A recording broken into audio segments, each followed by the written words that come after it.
Welcome back, everyone, to another deep dive here with My Mind Mashups.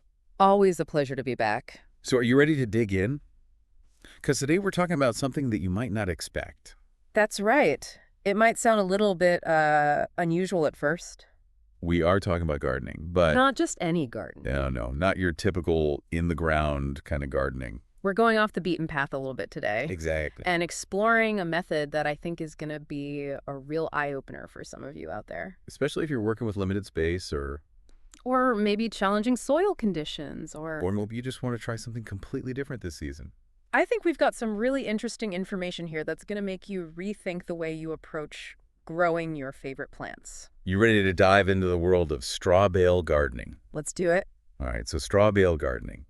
When you hear those words, what comes to mind? I imagine some people might think of, those big rectangular bales of straw that you see maybe in a farmyard or Yeah, just sitting out in a field or, something like that, right? right, just kind of a rustic image. But what if I told you that those humble straw bales can actually be transformed into incredibly productive gardens? That's right. Gardens that can produce an abundance of vegetables, herbs, and even flowers. So it's not just about aesthetics, it's about functionality. It's a real gardening method that can yield amazing results. Yeah, it's not just a gimmick, it really works. So how does it work? So basically, in straw bale gardening, the bale itself becomes both the container and the growing medium for your plants. Interesting. So you're not even really using traditional soil in this method. That's right. You're eliminating the need for soil altogether. That's pretty amazing, especially if you live in an area with poor soil quality or if you're limited on space. Yeah, absolutely. And one of the things that makes straw bale gardening so fascinating is this process called conditioning. Conditioning. Yeah. So you can't just plant directly into a dry straw bale. I guess that makes sense. You need to prepare it first. Right. And that's what conditioning is all about. So what does conditioning involve? Essentially, it's a process of getting that straw bale to start decomposing and turning into a nutrient-rich environment that your plants can thrive in. So you're kind of creating like a little mini compost pile within the bale itself? Exactly, you got it. That's so cool. And one of the key ingredients in this process is nitrogen. Okay, why nitrogen? Well, nitrogen is like a fuel for the microbes that break down the straw. Ah, so it speeds up that decomposition process. Precisely. And during the conditioning process, you'll be adding a high nitrogen fertilizer to the bale to really get those microbes working. Interesting. You're essentially kickstarting the decomposition process. So it's not just about sticking the straw bale out in the sun and hoping for the best. No, there's definitely a little bit more to it than that. There's a method to the madness. Exactly. Yeah. And it's a fairly simple method, too. It's not overly complicated. Okay, so let's walk through that method then. For those of you who are intrigued and want to try this at home, Sounds good. first things first, you're going to need to get yourself some straw bales. Right. And when you're choosing your bales, it's really important to make sure that you're getting straw and not hay. What's the difference? Well, hay is going to be full of seeds because it's made from grasses that have gone to seed. So you'll end up with a weed garden instead of the vegetable garden you were hoping for. Exactly. And that's not what we want. No, definitely not. So make sure you're looking for straw bales, which are typically the leftover stalks from grain crops like wheat or oats. Got it. Straw, not hay. Straw, not hay. Okay, so once you have your straw bales, you need to find a sunny spot for them, right? Yes, ideally somewhere that gets at least 6 to 8 hours of direct sunlight per day. Okay, and any particular way that you should position them? Yes, it's best to place them with the cut ends facing up. Cut ends up. Yes, and the twine running along the sides. Got it. So the cut ends are like the open part of the bale where you can see the individual straws. Exactly. And the twine is what's holding the bale together. That's right. Okay, so we've got our straw bales positioned correctly in a sunny spot.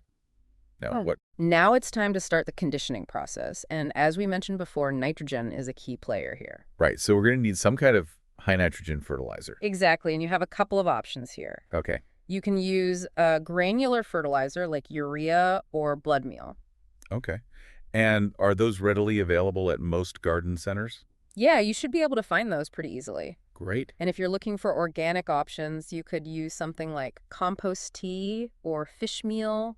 So those are good alternatives for those of you who are trying to garden more organically. Exactly. All right, so let's get into the specifics of the conditioning process. Okay, so for the first 3 days, you're just going to focus on thoroughly soaking the bales with water. So just water, no fertilizer yet. Right, just water for the first 3 days, and you want to keep those bales consistently moist. So really drench them. Yes, really soak them good. Okay, and then after those first 3 days, Then on day 4, you're going to start adding that high nitrogen fertilizer. okay, and how much should you use? A good starting point is about a half cup of fertilizer per bale per day. Okay, and you just sprinkle that evenly over the top of the bale. That's right, and then make sure you water it in really well. Water it in? Yes, so that the fertilizer soaks down into the bale. Got it. And you continue doing that for how many days?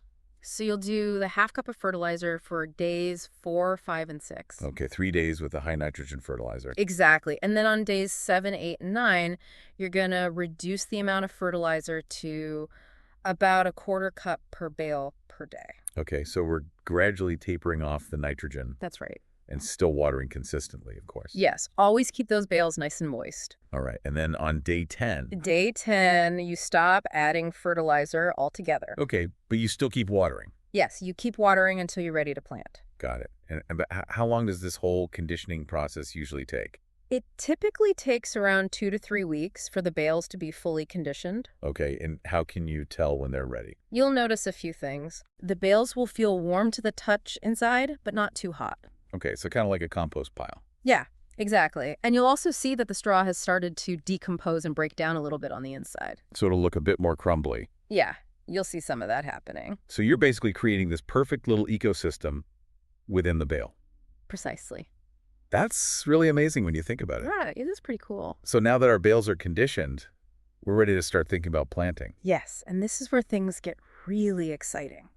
So what are some of the options when it comes to planting in straw bales? Well, you can either transplant seedlings that you started indoors, or you can sow seeds directly into the bales. Okay, so if you're starting your seeds indoors, do you have to do anything special to prepare them for life in a straw bale? One interesting option that some people like to use is starting their seeds hydroponically. Hydroponically. Yeah, so that's growing plants in water without soil. Right. And this can be a great way to get really strong, healthy seedlings that are ready to take off once you transplant them into the straw bales. So it's like giving them a head start. Exactly, and there are lots of different ways to set up a hydroponic system. Okay, so for those of you who are interested in learning more about hydroponics, we'll make sure to link some resources in the show notes. That's good. All right, so whether you're starting your seeds indoors traditionally or hydroponically, or if you're buying seedlings from a nursery, what's the best way to actually get those plants into the straw bales? All right, so once your bales are conditioned, you're going to want to create some planting holes in the top of the bale. Okay, and how big should those holes be? A good rule of thumb is to make them about 6 inches wide and 6 inches deep. All right, so a nice little pocket for the plant to settle into. Exactly. And if you're transplanting seedlings that were started in soil, you can add a little bit of potting mix to the hole to help those roots transition. Like a little bit of a familiar environment for them to get started in. That's right. And then you just gently place the seedling in the hole, making sure that it's at the same depth that it was growing in its original container. Okay, and what about seedlings that were started hydroponically? If you use something like rock wool or an oasis cube to start your seeds hydroponically, you can actually plant the seedling right into the straw bale with the cube still attached. Really? So you don't even have to remove it from the cube? No, you can leave it right in there and it'll just break down naturally over time. Wow, that's pretty convenient. Yeah, it definitely makes transplanting a lot easier. All right, so we've got our seedlings in the ground, or I guess I should say in the bale. In the bale, yes. And Now it's all about providing those plants with the care they need to thrive. what does that involve? So we've talked about watering already, and that's going to be crucial throughout the entire growing season. Especially with straw bales, because they tend to dry out more quickly than traditional soil. That's right. So you'll probably need to water your straw bale garden every day, if not more often during hot, dry spells. And what's the best way to water them? Soaker hoses or drip irrigation systems are ideal because they deliver the water directly to the base of the plants. Okay, so you want to avoid overhead watering if possible. Yes, that's right, because overhead watering can actually wash away some of the nutrients from the straw bales. So it's best to keep that water concentrated around the roots. Good tip. And in addition to watering, you'll also need to fertilize your straw bale garden. Okay, because even though the straw is decomposing and providing some nutrients, do the plants need supplemental fertilizer? Yes, they do, especially once they really start growing and producing. Okay, so what kind of fertilizer should you use? A balanced fertilizer like a 10-10-10 is a good all-around choice. And how often should you fertilize? Every 2 to 3 weeks is a good starting point. And Yeah. again, if you're gardening organically, there are lots of great natural fertilizer options available. Like what? Things like compost, tea fish, emulsion worm castings. So lots of good choices for you organic gardeners out there. Def- Now let's talk about something that I always find really fascinating in gardening, and that's companion planting. Yeah, companion planting is a great way to enhance your garden in so many ways. So for those of you who aren't familiar with companion planting, can you explain what it is? Sure, so companion planting is basically the idea of planting different species of plants together in a way that benefits both of them. So it's like creating a little plant community where everyone helps each other out. Exactly, and there are lots of different reasons why you might want a companion plant. Like what? While some plants can actually help to deter pests from each other. So they act like each other's bodyguards in a way. Right, exactly. Cool. And some plants can attract beneficial insects like pollinators or predatory insects that can help to control pests. So it's like inviting the good guys into your garden. Precisely. And some plants can even improve the flavor of each other. Really? Yeah, it's pretty amazing. And in the case of straw bale gardening, companion planting can also help to maximize your space because you're working with a limited area. That makes sense. So you want to choose plants that will grow well together and that will complement each other in terms of their needs. Okay, so let's get specific. What are some good companion planting combinations for a straw bale garden? Well, one classic combination is tomatoes and basil. I've heard that one before. Yeah, it's a popular one for a reason. So what's the benefit of planting those two together? Well, basil is said to repel tomato hornworms, which are a common pest of tomato plants. Okay, that makes sense. And some people also believe that basil improves the flavor of tomatoes. Interesting. So it's a win-win.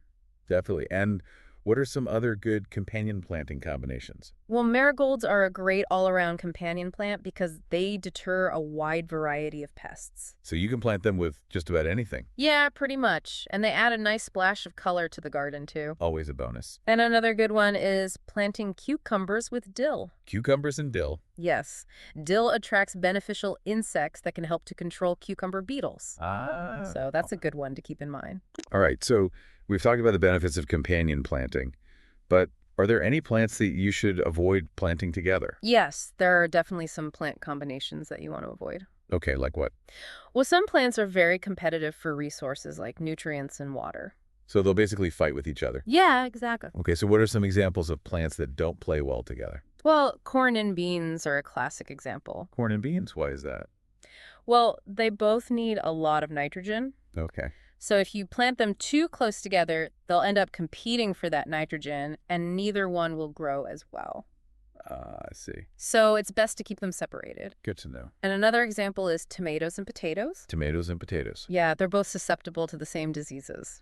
So if one gets sick, the other one's likely to get sick too. Exactly. So it's best to keep them apart as well. Got it. And are there any other plant combinations that we should be aware of? Well, fennel is known to inhibit the growth of a lot of other plants, so it's best to keep it isolated. Okay, so fennel is kind of a loner in the garden world. Yeah, you could say that. And what about herbs? Do they generally play well with others? For the most part, yes, herbs are usually good companion plants, but there are a few exceptions. Okay, like what?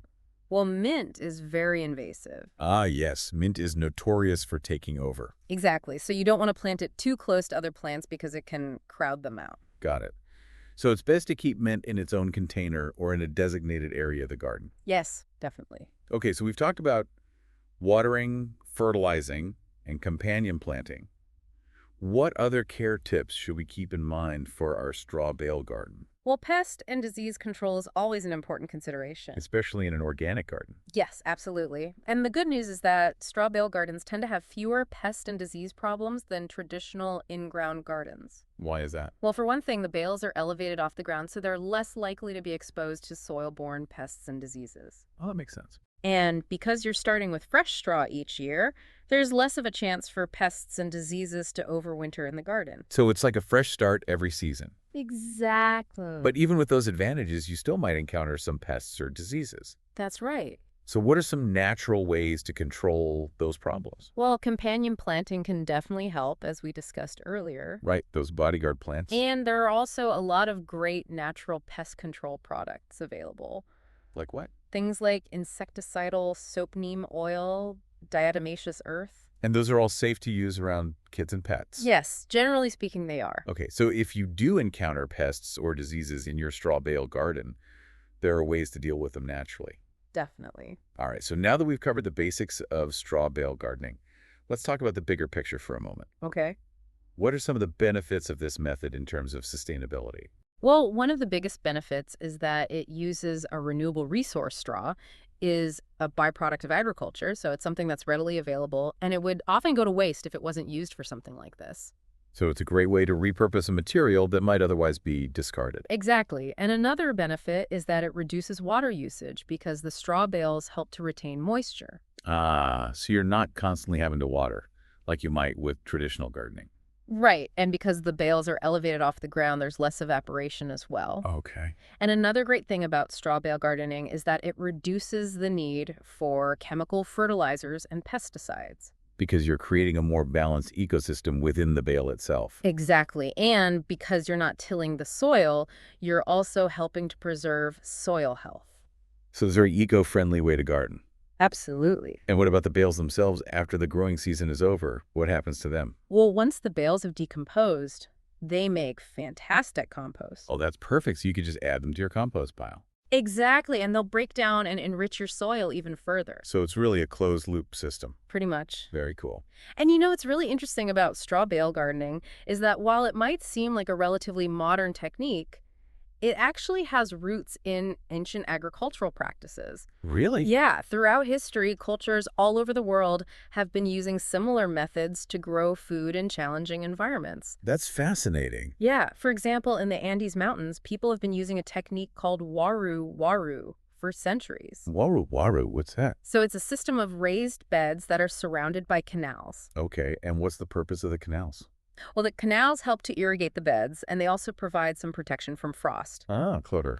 And in Mesoamerica, the Aztecs developed a system of floating gardens called chinampas. Floating gardens. Yeah, so these were basically rafts that were covered with soil, and they were anchored in shallow lakes. Wow, that's amazing. Yeah, it was a very ingenious way to create fertile land in an area that was otherwise swampy. And are there any other examples of ancient straw bale gardening techniques?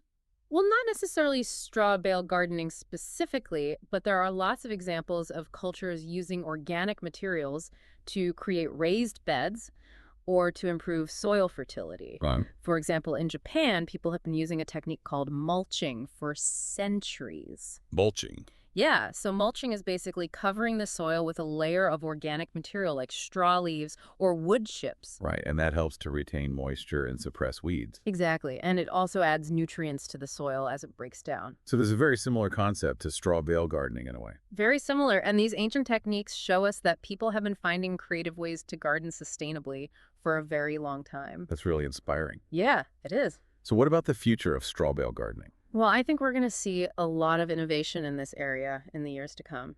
Like what? Well, for one thing, there's a lot of interest in developing biodegradable bale Oh, alternatives. that'd be great. Yeah, so instead of using straw bales, which eventually broke down, Yeah. people are experimenting with bales made from things like hemp or flax straw. Okay, and those would be even more sustainable. Exactly, because they would decompose more quickly and they wouldn't require as much energy to produce. That's a great idea. And another area where I think we'll see a lot of progress is in the use of technology to optimize straw bale gardening. Technology. Yeah, so things like sensors that can monitor moisture levels and nutrient content in the bales. So that would help to make the process even more efficient. Exactly, and I think we'll also see more people experimenting with different types of plants in straw bale gardens. Pushing the boundaries of what's possible. Exactly. Well, this has been a fascinating deep dive into the world of straw bale gardening. I've learned so much. Me too. It's an amazing technique, and I hope that more people will give it a try. Especially if you're looking for a way to garden that's accessible, sustainable, and surprisingly productive. Exactly. And you know what I love about straw bale gardening is that it's something that anyone can do no matter what your experience level is. Absolutely. And it's a great way to connect with nature and to grow your own food, even if you don't have a lot of space. Exactly. Well, I think we've given our listeners a lot to think about today. I hope so. What stood out to you the most about straw bale gardening?